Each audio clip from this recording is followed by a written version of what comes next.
All right, well, let's get this kicked off. We've got a full agenda, and so we'll jump right in here. My name is Mike Markley. I am in Boise, Idaho. It was 102 degrees here on Thursday, so I'm glad to, but it's not today, so I'm glad I'm not in Arizona, even though we did have like one day of Arizona weather. It's a little hot for us up here. Anyway, we've got a guest from NAYEN. Lyn Stroshin is joining us. We've got 8 elective panels for you to join. We're really appreciative of the dedication and time that you put into the Rotary Youth Exchange. Thank you for taking part of your Saturday to be with us this morning. So I'm your moderator today. I'm part of the task force for the Big West Youth Services.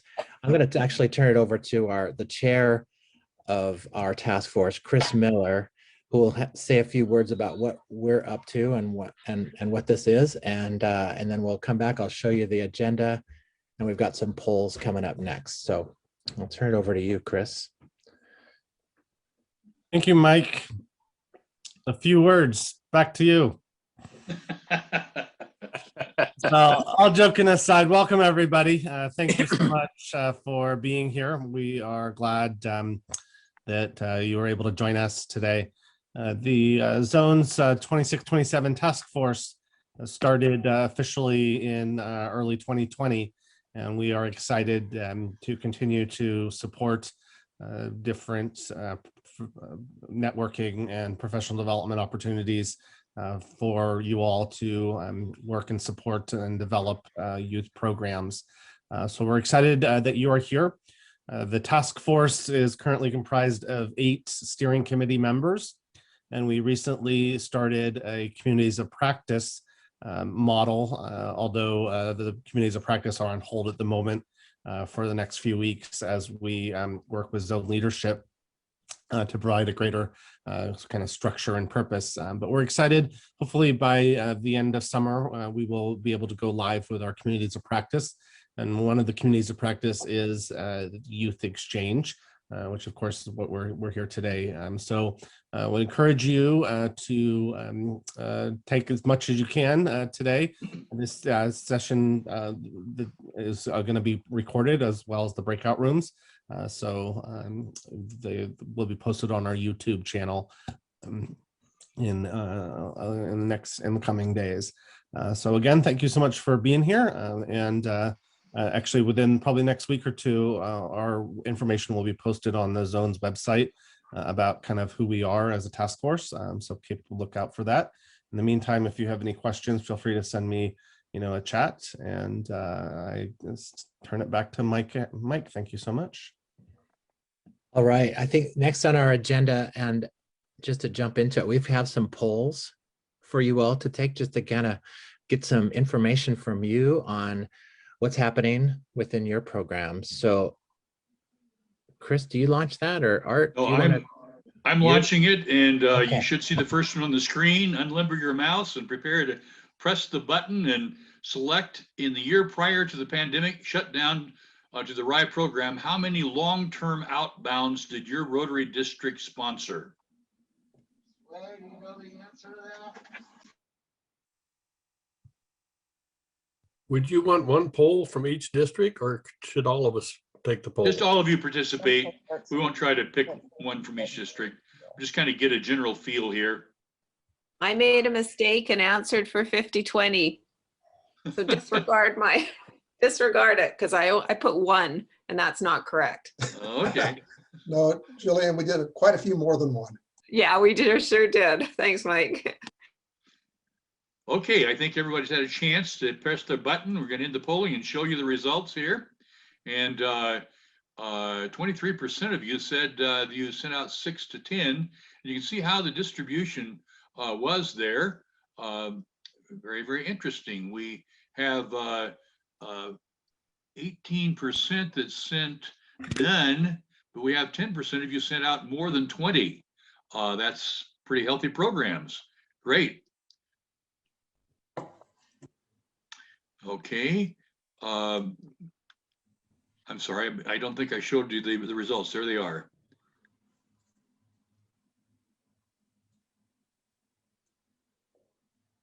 All right, let's relaunch the polling.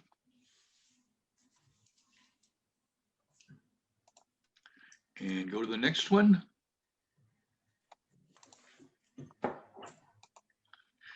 In the year prior to the pandemic, how many did you send out or bring in? How many long-term inbounds did your district sponsor?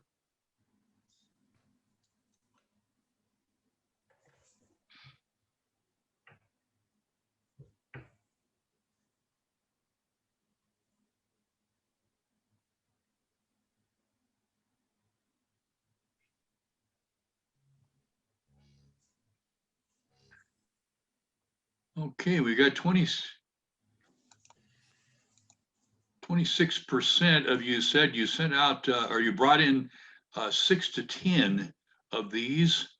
26% said 16 to 20, and we've got 11% that brought in over 20. Good for you.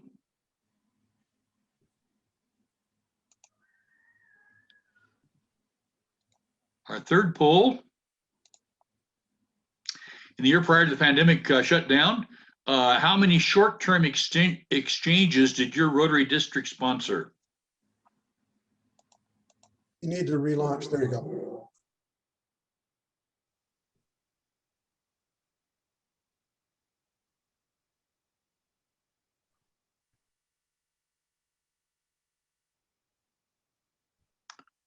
Okay, not too many of you, it looks like, did short-term exchanges compared to the long-term exchanges. Let's end the polling and share the results. 62% of you did not have a short-term program operating that year. That's interesting.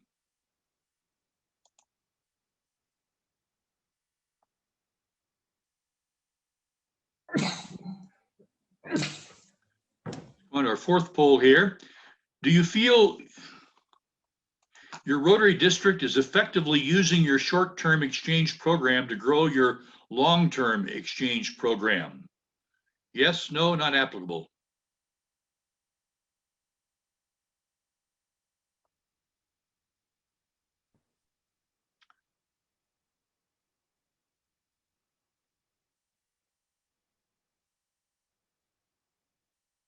Okay, I'm going to end the polling and share the results here. Only about 13% of you say that you feel your districts are using your short term to help build your long term. Interesting. We'll have a session on that today.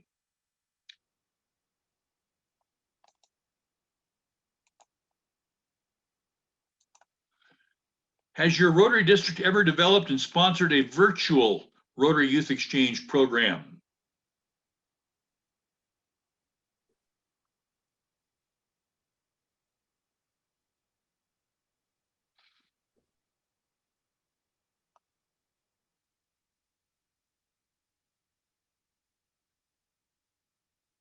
Okay, it looks like about 15% of your districts have done that. 85% have not. Again, we have a session on that today.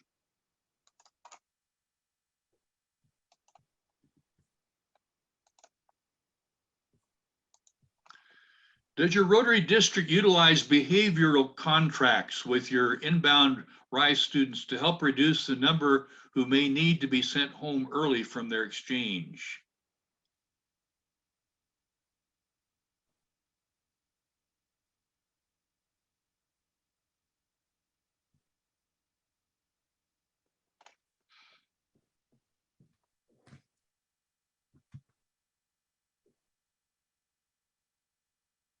Okay, going to end the polling and share the results. It looks like 68% of your districts are using these, and 24% of you aren't sure about that. Only 8% said no. All right. Well, I would wonder what you mean by that. In other words, are you talking about a written contract? That would be my. Yeah, written contract. And again, we have a session on that today as well. And Mike is going to be leading that. Lorraine was supposed to be doing it, but they had a medical crisis with her husband and he's in the hospital. And so Mike has stepped in to handle that, Mike Markley. Okay, our 7th poll. Does your Rotary District sponsor an active Rotex program?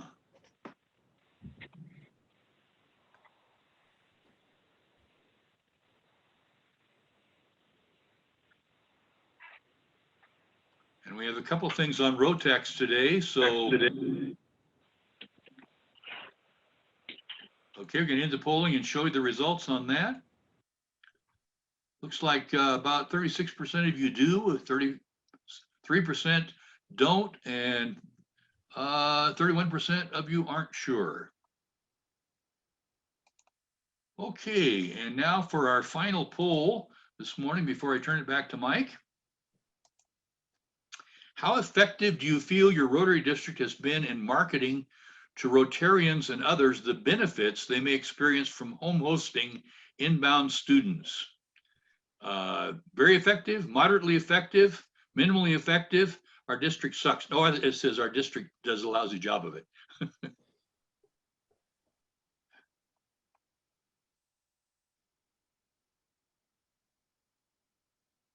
Okay, here's the results of that poll. And about 54% say minimally effective. Only 3% of you think that you're doing a very effective job in this area. Home hosting seems to be and finding these host families seems to be one of the biggest challenges continually ongoing. We have again a session, I believe, on that. So I'm going to stop sharing the results and turn it back to Chris.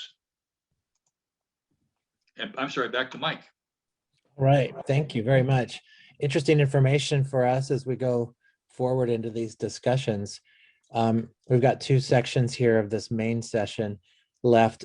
I'm going to have Lyn Stroshin join me here for a conversation. And then after that, we will have Mike Cloutier, Jennifer Ashby, and Mary Lynn Kagan will give us a little profile of their programs, long-term, short-term, and virtual. And then we'll wrap up and go into the elective sessions at about 9:50. So, Lyn, are you on the line?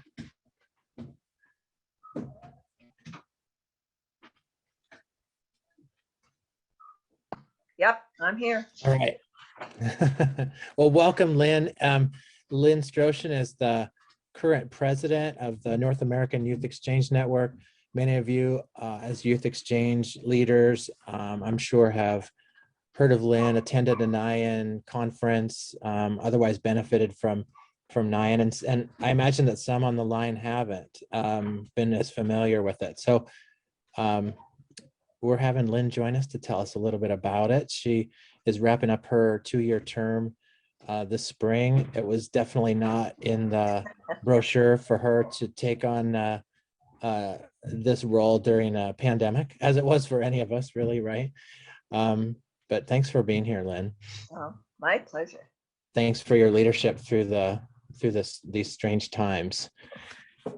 So I'll just jump right in here. For those on the call who might not be familiar with NAYEN, tell us a little bit about its purpose and how it supports district members.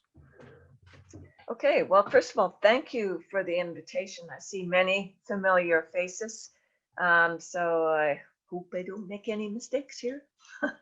And I'm very impressed that you are having these youth conferences. I think this is exactly how we get the word out about our needs and wants, and also the incredible contributions that our programs do for Rotary.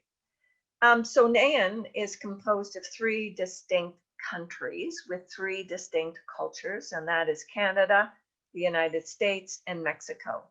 We have 159 districts in NAYEN, and we have a board of directors with 15 regional directors. And now you should know who your regional director is. And I know Becky's on this call, so she's one. Mike Cloutier is an incoming director for this area. And some of you, I'm sure, will have another NAYEN director. So I really hope that you know who that person is and that you are communicating with them. So we have 15 directors. We have one Rotex director that is very much leading the charge for our Rotex, which is another extremely aspect of youth exchange. We also have one member at large, and that this year is from Mexico, and it will be next year also, because we want to make sure that we have on our executive committee someone from Canada, someone from the United States, and someone from Mexico. We are basically a resource-based organization. So we are here to give you, well, basically to avoid you from reinventing the wheel. We want to have all those resources in one place so that you want to have a certain form, boom, you go to NAYEN and there it is, the long-term application. Or you have, you want to know more about host families, or you want to have something to do with your Department of State. It's all there on our website, and it is constantly being updated. And we have people, an incredible group of volunteers to help us with these resources. We recently sent out a survey. I hope that you saw that and that you have filled it in. And I would be remiss in saying that you have in your organization here our president-elect nominee, Melody. So you will be well represented. We also have online educational models, which Mike Cloutier is the vice chair and creating those. We have monthly webinars. We have language learning. We communicate with governments. We communicate with Rotary International, and we communicate with the districts. Communication indeed is our greatest challenge, to get the word out of our different resources. And it, of course, we have our conference, and this year we had over 1,100 people on our virtual conference. So we were delighted with that. We had over 44 different countries represented, and our conference really is our major event. So we have our conference, and then we have all our other smaller things, such as our webinars that try to inform our membership consistently. We try to inform our regional directors so that they in turn inform you. And I truly hope that that is happening. And if it is not, I would sure like to hear about it. We also have different task force that are created as the need arises. And with the pandemic, that certainly created certain needs. And your own Mike Markley stepped up so ably to help create our crisis management resource. So, and as Melody just said, we do have our next conference, and it will be in person. I assure you, it will be in person in Arlington, Virginia next year. And that's in, I think, February 17th. And everybody is invited. So, Mike, I could go on and on, but tell us. I know that there's resources available. How else might members access those? Well, the best way to go is to our nayen.org website, and then you'll see the different headings. But the major heading is YEO, Youth Exchange Officer Resources.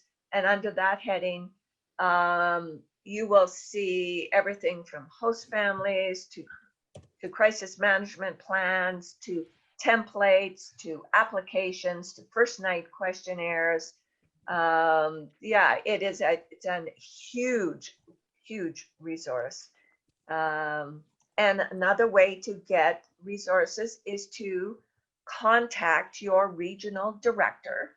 So you have, I don't know exactly which zones you are covered, but I know that it's regional 4A, 4B, and yeah, for sure, 4A and 4B.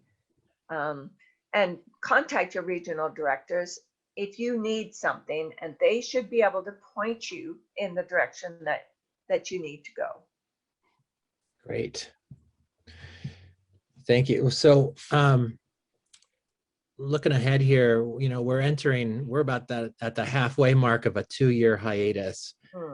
And what's your outlook for the future? What advice would you have for districts and clubs when it comes to Rotary Youth Exchanges as we look forward?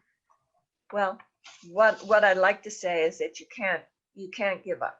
I know this pandemic has been really, really hard on everyone, particularly on our program. So we really have to band together and as a whole stand up for individual programs. Each one of us needs to communicate to our governor team in our district to really stress the magnitude of our program and the influence that our program has, not only in your own district, but worldwide. At our conference, we had Jennifer, the incoming director, Jennifer Jones, and she said that Youth Exchange basically is the jewel in the Rotary crown. And indeed it is, because if we don't foster our youth programs, we won't have Rotary in the future. I truly believe that Rotary doesn't have a membership issue. It has an issue with acknowledging its youth programs. And this is why I'm so delighted to see a conference like this, where you are really validating and educating and encouraging your youth programs to be as good as they possibly can, because if we don't keep our youth programs going, then we will not have this great organization that we are all seem to be addicted to. So we need to keep that form of communication going. We need to educate our governors constantly how Youth Exchange creates a pipeline for membership. Because if anyone's been a district governor, you know that you have certain boxes that you need to fill in, and Youth Exchange will help you do that. We'll fill in the boxes for leadership. We'll fill in the boxes for youth, for international and service. Because in this Youth Exchange program, we know what we do. We know how much we work. We know how much influence we have. But unfortunately, the rest of Rotary does not seem to fully understand that.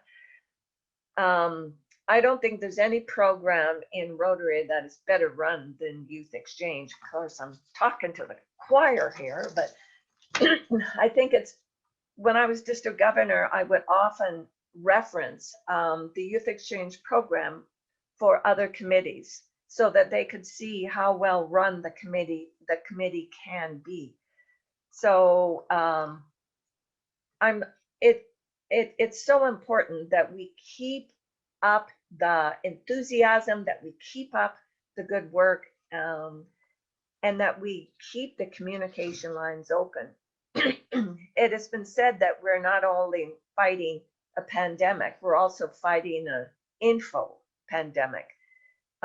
We have to be very clear in our guidelines and our marketing information that will highlight the infrastructure that supports our programs, such as certification.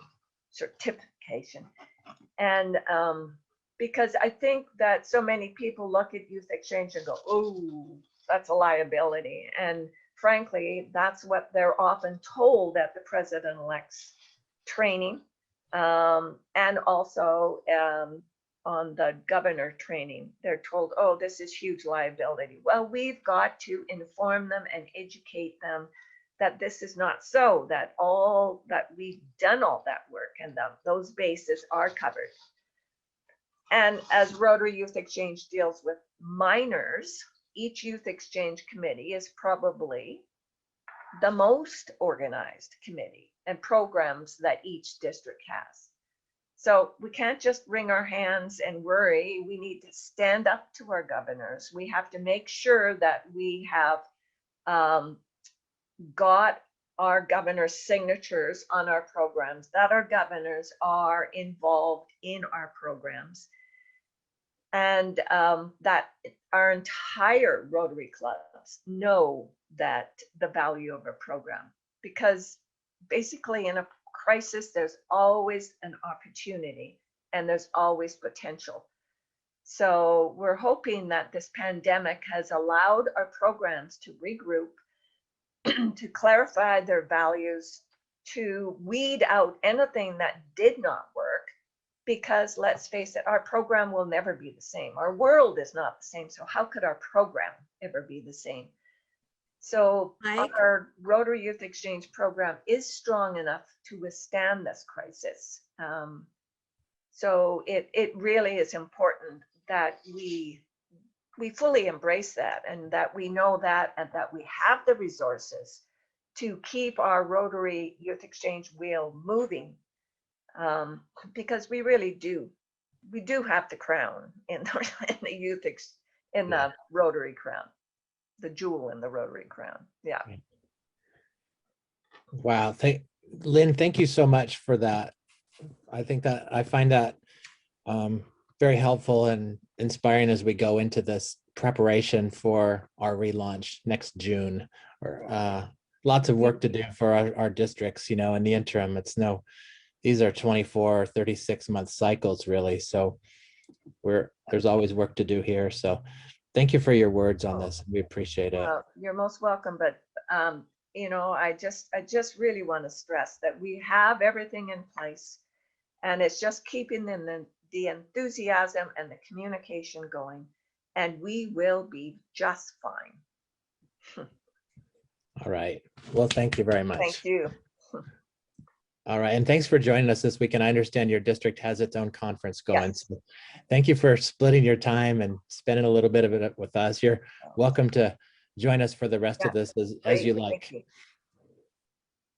All right. Well, we're going to transition to snapshots of 3 programs. And we've got Mike Cloutier. And Mike, I'm going to have you go first. As the agenda points out, we've got long-term with Mike Cloutier, short-term with Jennifer Ashby, and virtual exchange with Mary Lynn Kagan. Mike? Okay, I'm going to talk to you a little bit about the youth exchange, the long-term youth exchange program in District 5020. In the year prior to COVID, we had 24 outbounds with 27 inbounds. 36 clubs in the district are actively participating in youth exchange or have participated in youth exchange in the last few years. There's a couple of things that I think are participating or contributing to that. One of the big ones is our website, which you can get to www.rye5020.org.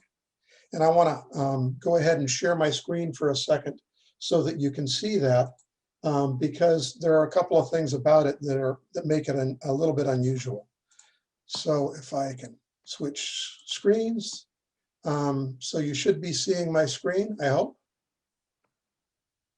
Somebody nod, let me know, Mike. Can you see my shared screen? Good. So this website itself is a Club Runner website. So it's developed and built on Club Runner, totally separate from the district. One of the big things is we have a section we call program links and forms with resources for students, resources for Rotarians, and we have all of the forms that are necessary to successfully run a youth exchange program listed here. And then we have different sections for short-term exchange, long-term exchange, host families, etc. So the website itself is key to informing our Rotarians and our students about our programs. So I'm going to jump off of that right now. Second thing is that we do something that's different than most other districts. We have club groups. So we get groups of clubs in an area that will group together to sponsor and host an exchange student. We have one group of 4 clubs right now that hosts and sponsors 3 students. That group may be going to 5. And we have several other groups, smaller groups, that are 2 or 3 clubs. And it's a great way for a new club to learn about youth exchange.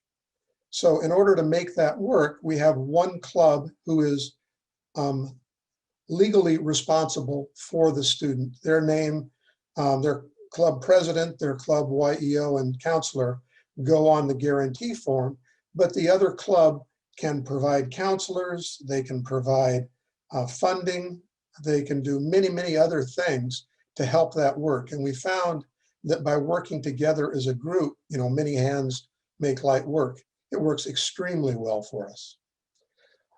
Another thing that we do is, and this started during COVID, is we do what we call a student information night. So we set up and do student information nights now twice a year. We just did one 3 days ago, I guess, where we put on a couple of hour session in the evening.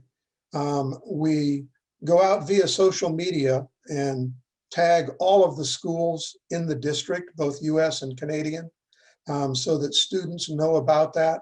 We let the clubs know about the information night. So it's students and their families that are interested in learning about youth exchange, as well as clubs that may not yet be involved in youth exchange. The information night that we did 3 nights ago, we had 9 students who are interested in applying just from that information night. How much more time do I have, Mike? I think about 30 seconds. 30 seconds. Okay, we'll do 30 seconds. Okay. So in 30 seconds, I'm going to show you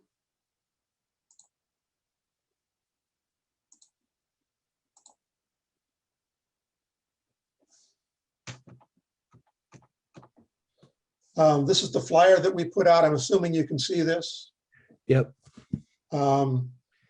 Basic welcome introductions. It's hosted primarily by Rebound students, Rotex students, and host parents.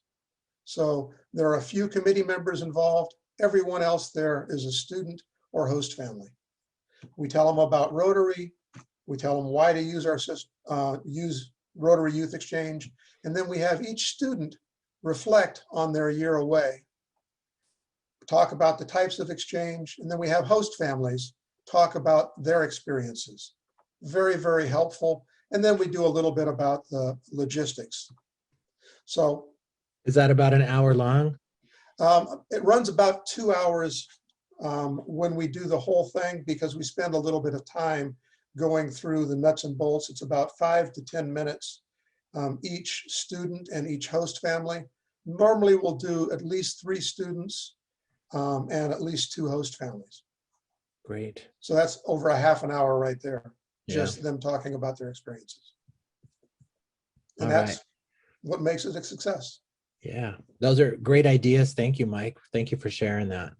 Appreciate it. All right, let's transition to Jennifer Ashby, District 5080, short-term exchange.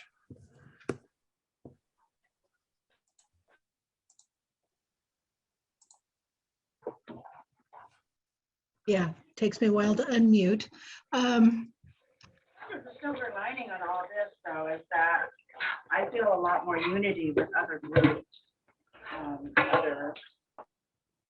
Yeah, okay.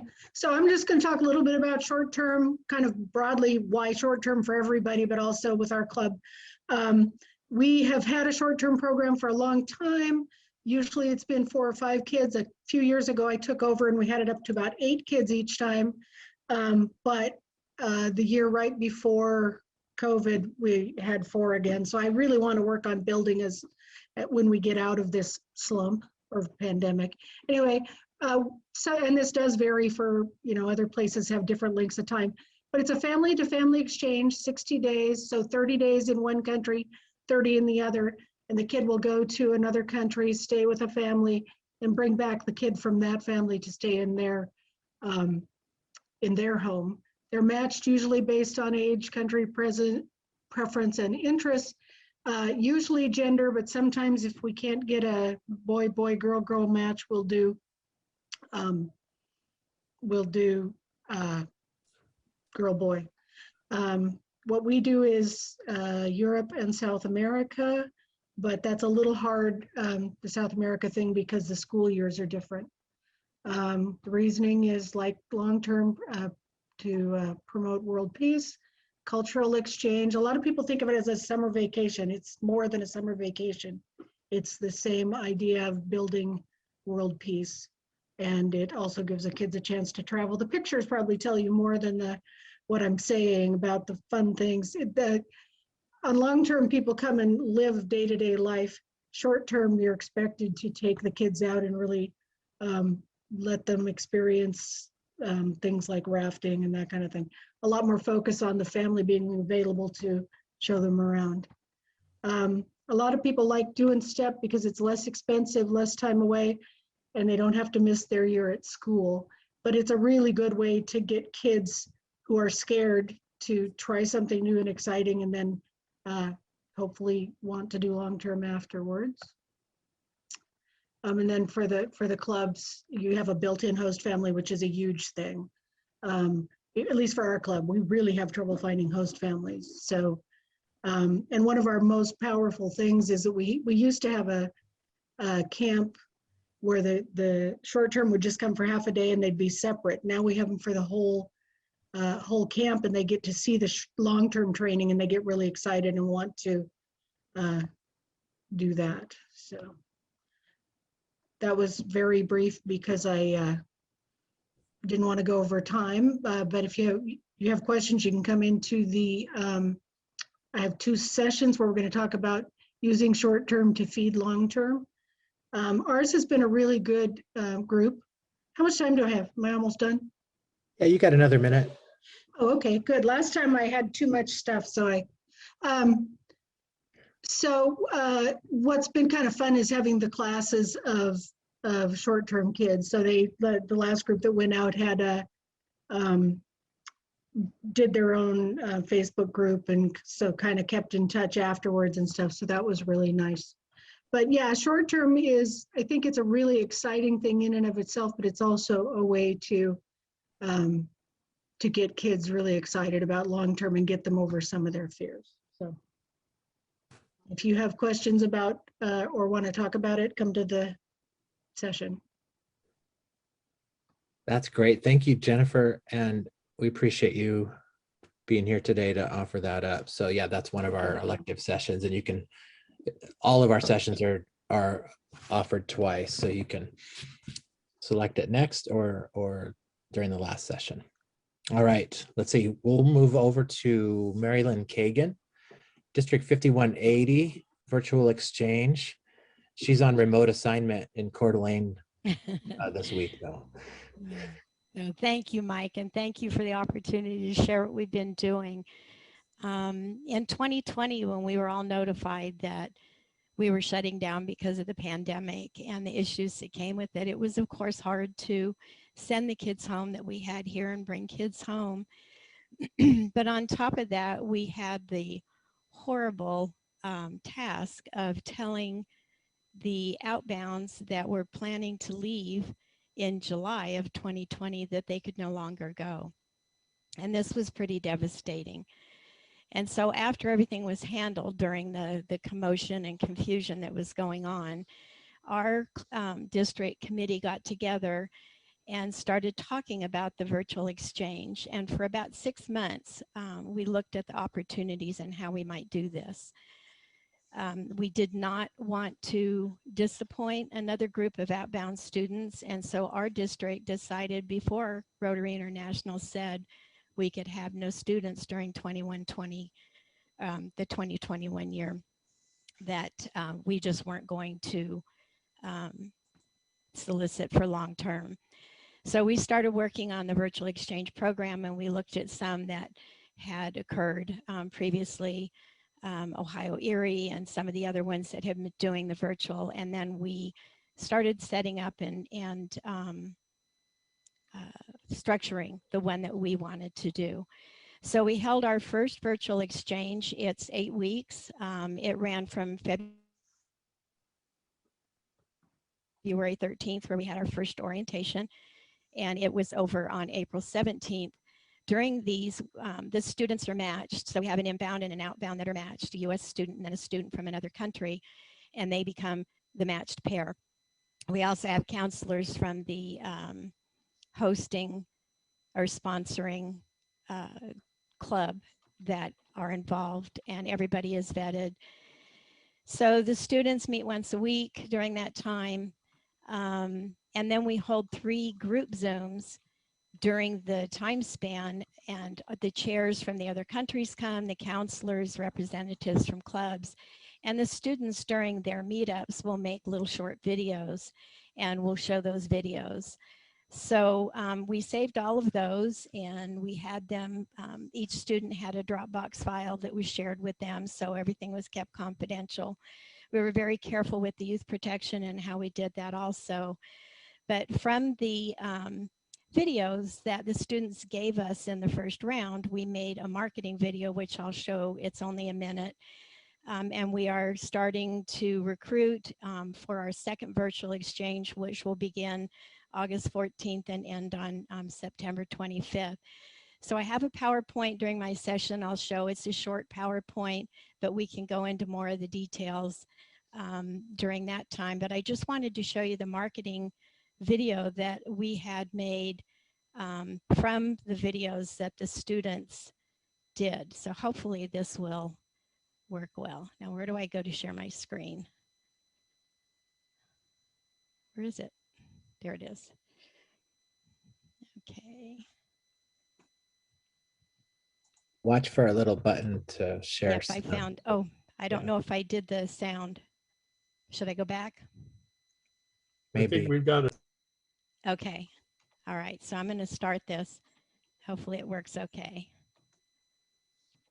Oh, wrong one.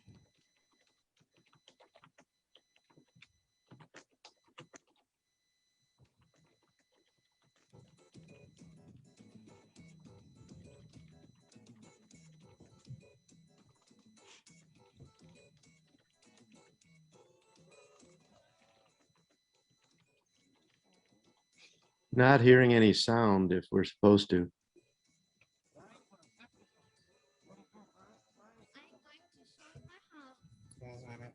Mary Lynn, would you be able to stop sharing for a moment?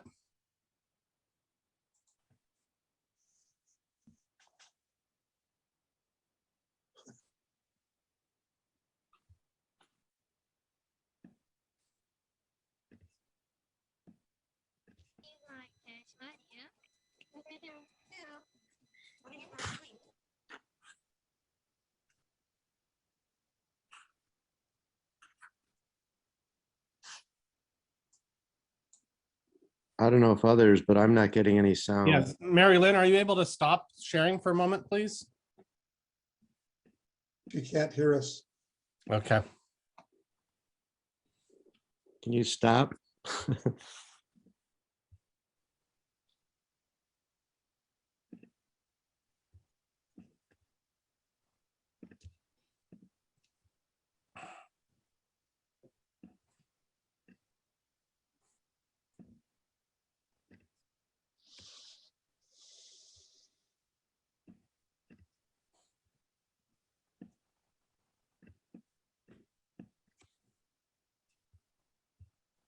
So I hope everybody was able to hear that. Was that okay?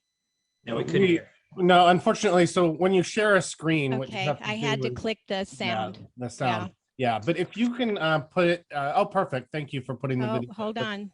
We've got the link now. We can. Yeah, so we're good. We're good to go. Thank you.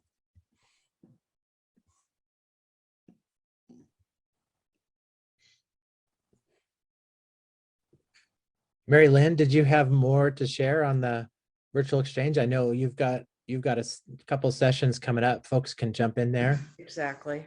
I think we can start to transition to rooms here. And we have that link to the video we can check out too. So thank you for sharing that. That is a very creative way to address the unique situation that your district found yourself in. It's something I think a lot of districts can learn from. So thank you for being here today to share that with us. Sure.